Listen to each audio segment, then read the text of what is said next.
Hey everyone, SlyJCool here, and today I'm back with another Minecraft video. In this one we're actually going to be doing a tutorial on how to build a stone sort of medieval ruins, an overgrown ruin similar to the ones you see in front of you right now and similar to the one that I built in my my Central Abbey Ruins video that I made a while back, and a lot of people were asking if I could do a tutorial on it, so I decided I would do one. Now, the one you see in front of you right now is one that I did real quick in a creative world of mine just to show off what a finished result of this could look like, and I'm actually going to guide you through a step-by-step process that, to make your own sort of ruins similar to this one right now. Alright, so this is a layout here. I have a layout bit that I made, and you can see we have it's on number one, the blue concrete I made to demonstrate how you want, at least I tried to make it symmetric because it's a lot easier to build when you have an odd number. So you can see this line actually runs directly through the middle and everything on this side is identical to everything on this side. Also, something you really want to focus on that we'll especially see on the next step is how you can have viewpoints. So in this area, you're looking at it from the outside. All you're able to see is this first room right here. And to see more, you're actually going to have to go all the way through here and around here to even just get to the middle room, and then you want to see this area, you've got to go all the way around here. It gives it a very nice maze-like feel, makes it feel like it's a little bit larger than it is, and just generally helps it feel enclosed, which is what I at least try to do, especially since I really like putting ruins of this type, like one building sort of ruins, in the middle of usually a larger open area, such as a plains biome. So once you've got a small area laid out, usually also what I would like to notice, to mention, is you should probably try and keep about at least a 2 wide opening in any given area, like as a hallway. I also do sometimes do like a 3 wide opening, as you can see right here, but always do at least a 2 wide opening, because later on, you'll see in the next few steps that we're going to do, I will usually add, and I suggest that you add, rubble piles as well as bushes and vines. And it's very hard to get through here and once you've added those, unless you have at least two blocks wide to walk through. However, once you've accomplished all of that, it's time to move on to the next step. For the next step, we're not going to do too much. We're just going to go on the outline that we made earlier and build it up 3 stone bricks high. What I also like to do at this point in time is add some smaller detail bits, such as, for example, on the Central Abbey ruins, which I've built in the past, I added some sort of plus-shaped windows on the edges to add a little bit of detail, because that was I thought that would look interesting, and I think it turned out pretty well on there. And another thing that I would recommend is adding chiseled stone bricks in a few spots on these ruins. So I have them in this spot, and this spot. And this spot here, you can actually see it from both sides, so it looks like there's details on the wall of each room. Just to add a little bit more flavor, help orient people as they're walking through it. Because remember, I did mention we're trying to give it a somewhat maze-like feel. So having little bits like this help orient the player. And just generally making it look a bit nicer, as well as just getting it up to this minimum height. 3 blocks tall. The 3 blocks tall height I decide on because you don't want them to be able to jump up and look over it. But you don't want it to be so tall that it looks like, you know, you want to make it look like it has been ruined some, so it is shorter than it once was. How you're going to start making it ruined, I will show you in the next step. Now, this is the step where you're actually going to start making it look a little bit more like a ruins. So you can see here we still have the stone brick areas that we created earlier, but now we actually have sort of spiky bits where we've dug down below the 3 blocks and gone up to actually 5 blocks here, which is the tallest point I'd recommend. I'd recommend not making it taller than that, to give it a sort of bumpy feel, like a rigid feel, like stuff has been broken away from it. Especially on the corners here, I'd recommend on your corners, you can either make it go down a lot further, or on the corners, like right here, make it go up a lot further. It adds a nice bit of detail and makes it look as if the ruins have sort of broken off on the side areas, such as those. Once you've gotten all of that complete, however, it's time to go on to the next step. On this next step here, you're going to go in with stone slabs and stone stairs and use them on the sort of rigid areas that we built in the last step to make it look as if certain areas have been broken away and smaller chunks have been broken away. We're also going to try and use these to smooth out the curves where the sort of jagged bits that we broke away in the last one were. You can see we have, for example, on a steeper slope, we might add some stairs to make it seem a bit smoother, and on a more shallow slope, we'd add some slabs.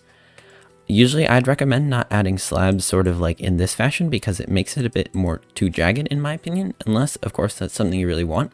Especially for example, if this has been destroyed by, let's say, an explosion, you like maybe pirates attacked it or something along those lines, you probably would want some jagged bits to make it look like, you know, there's been an explosion impact in there. For mine here, the idea behind this one, at least in my opinion, is there was a fire and then people stopped using it because after the fire it wasn't really functioning anymore. Now once you've got these slabs and stair bits complete, remember to use them to really make it define how your building was destroyed, because that can add a lot of flavor to the build in general. Once you've gotten all that done, however, it's time to move on to the next step. For the fifth step here, what you want to go in and do is we have the slabs and stairs that we used for variation before to make the sort of top bits variated. And now we're going to go in with, at least I chose to use stone and mossy stone bricks. Now you're going to use those to go in and variate it now. For these stone bits, I think this helps variate it really nicely because it makes it look like some of the stone bricks have sort of devolved and broken up more to become back into that original stone that they once were.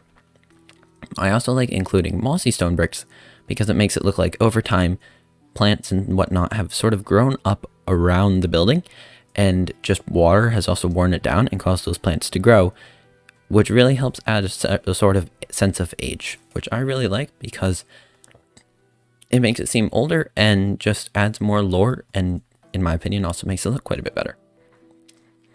However, if you are, for example, something to know, I did not, in fact, use cracked stone bricks in this particular build, because I usually only use, because usually what would happen, at least in my opinion, this is how my sort of logic about it, if you were to put cracked stone bricks right here, then the stuff on top of it, if the stone bricks down here were cracked, then the stuff on top of it probably would fall down. And because of that, I don't like to put them down here, because it doesn't really make sense to me that the structure would be able to support that. However, if you'd like to do that, feel free to. This is just my personal opinion. But actually something you could do, which you'll see in the next step, I don't actually do it in the next step, but it's something you could do if you would like, is use cracked stone bricks as sort of rubble around the base. Also, if you are doing perhaps deep slate or black stone bricks, sorry, instead of, depending on what kind of region or what kind of palette you're using in that general area for the ruins, because you could do this in deep slate bricks as well, and it would look quite good, I think. You might want to add some other color, because in this we're really using green as an accent color with the moss and the grass, but there are no mossy blackstone bricks or deep slate bricks, so you'd probably want to add, for example, glow lichen could probably work quite well as a contrast to those darker blocks. However, once you've gotten all that coloring and variation mixed in with the wall bits there, it is time to move on to the sixth step. Now, this is the step where you're going to really start making this area, at least in my opinion, look a lot more like a stone ruins. So for this area, something to think about is, so we have this stone that we have shown here with these stairs and slabs and whatnot to make it look like there has been stone that has fallen off and broken off the edge, and that's why it's toppled, and that's why people aren't quite using it anymore. So in this step, we're going to go in around the base of the ruins on the floor and mix in with the grass or whatever ground materials here. For example, it would be podzol and coarse dirt if you're in a teco biome, or whatever is on the ground, and mix in some cobblestone and mossy cobblestone. This helps make it look like there's rubble that's fallen down and gotten probably stepped on or just worn down over time by the elements into the ground. Also, what I would suggest you do is go in and add cobblestone, mossy cobblestone, cobblestone stair, mossy cobblestone stair, cobblestone slab, and mossy cobblestone slab. Use those to make a sort of ruined effect, like some of the rubble. A lot of rubble has fallen down and hasn't gotten squashed into the ground yet, and has more sort of piled up around here. I would especially suggest doing these in the corners, so like right here, and along the walls, right here, for example, and right here. Now, something also to note is how I mentioned earlier, try to make at least 2 block wide hallways. That is because in this step, we're actually going to be adding in this rubble, and I would highly suggest that you don't make the rubble spill over here too much. Because once you get to this point, it starts feeling less like something you can explore and more like something to do parkour on. At least that's my opinion. Because something I really try to focus on in my builds is adding sort of a sense of exploration and making it fun to explore. That is why I try to generally add quite a bit of lore and backstory into my builds.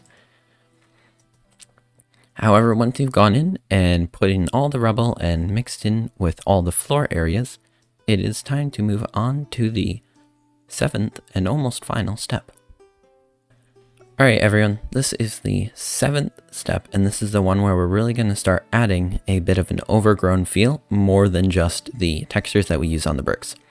So what you're going to do now is go in and add lots of clumps of bushes all around the ruins area, and then on the inside, instead of clumps of bushes, you're going to add vines sort of creeping up, made with, I would recommend using actual full blocks of leaves rather than vines, actual Minecraft vines, because I think they look better and you can add more variety with them. And just add those creeping up all around this area to make it look as if the nature and forest or whatever biome you're putting around this really make it look like it's growing up around here. I would not recommend doing this if you're in a desert biome, but you can do what you want and just try and make it fit the other area that you're in. Then I would also recommend adding some smaller trees like this one, or some sort of pine trees, smaller pine trees, usually just like with a wall or a fence as a block, and then just have this growing up around here. I decided to use birch leaves for this part because I think they can actually look quite nice. I know a lot of people don't like them, but I think they can look quite nice in plains biomes if you use them properly. I also tried to use diorite in here, which I know is another block people just generally don't like, to make a smaller version of a birch tree, so this could fit quite well in a birch forest, or in my opinion, it could fit quite well in a plains biome. Also, I would recommend that you do use mostly smaller trees around it rather than large ones, because it makes it look like there has been human activity around here recently, and if you were building like a house here, or a building or a chapel, or whatever kind of building this once was, you would probably cut down most of the larger trees around it, just so you could build in this area and walk around easier in this area, and now these smaller trees are all that's been able to grow up in the time since it stopped being used. Also, something you can do to add flavor if you have a large enough sort of room area in your ruins is add one or two trees inside the actual ruins to make it seem as if they've grown up out of the ruins and are now sort of filling that area. It really adds a nice little bit of overgrown feel and helps show how age has really affected this place, and there's now trees growing inside what was once a place where people lived. Once you finish adding the trees and the bushes in, it is time to move on to the next step. Alright everyone, I'm here again, and this is where we're gonna go in for the final step here and really make this place come to life using probably mostly bone meal. So what I actually did here was go in and bone meal up the majority of this area. However, what bone meal does, depending on the biome you're in, it grows a lot of flowers along with the grass and whatnot that it grows normally. However, I think with too many flowers and different colors of flowers, things can get a bit too noisy. So what I'll usually do is trim down the flowers to just one or two variants of it. So the variants I decided on for this area that I thought matched this color palette sort of well was the dandelions with the yellow color and the azure bluettes with the sort of white and yellow color. And you can see here, I just go in around the edge area here and bone meal up this area. I would also recommend, if you're building this in, for example, a custom forest, that you bone meal some area around that too, and just generally around the forest, to make it seem a little bit more incorporated into the environment. In the inside here, you can see I also bone mealed in here as well. However, something I would recommend is that you take, for example, let's say right in, there's not really too many good spots to show you, but what I tried to do is keep the taller grass towards the edges and not put the taller grass like right here in the middle. If you want to put grass here, I would recommend putting smaller grass there because it sort of obstructs the view of the ruins, and I just don't like it because it feels a bit too cluttered for me, in my opinion, but you can do what you would like. And then you're just going to go around here, yeah, bone meal that up. In here, it might be a little bit harder to bone meal because there's lots of patches of cobblestone and mossy cobblestone, so what you can do instead is just go in and manually place the grass and the flowers. However, actually something interesting you can do if you're not in a survival world and you really want to add a bit of interest into the world is slash set block, and then face the block that you want to set block, and then just say Minecraft grass. And you can actually put grass on top of blocks you normally can't put it on top of. This is a really nice way to add a little bit more detail, but only if you're doing it in creative. and you really want to make this area full of detail. I'm not going to do this though, because in general, I try to build things that are survival friendly, just because I know a lot of you guys probably like to play in survival, and that would be what you would prefer. However, once you finish this step, you've pretty much gotten the entire build complete. I did specifically try not to show you guys a step-by-step thing to make a very specific build. I tried to show you a step-by-step thing that you can apply to any shape in any process in your own world, so that you can make a ruin that suits the needs in your area. I hope you found this video helpful. If you did, please give it a like, and if you enjoy my channel and its content, I would appreciate if you would subscribe. However, that's the end of the video. I hope you guys enjoyed, and I will see you next time. Goodbye.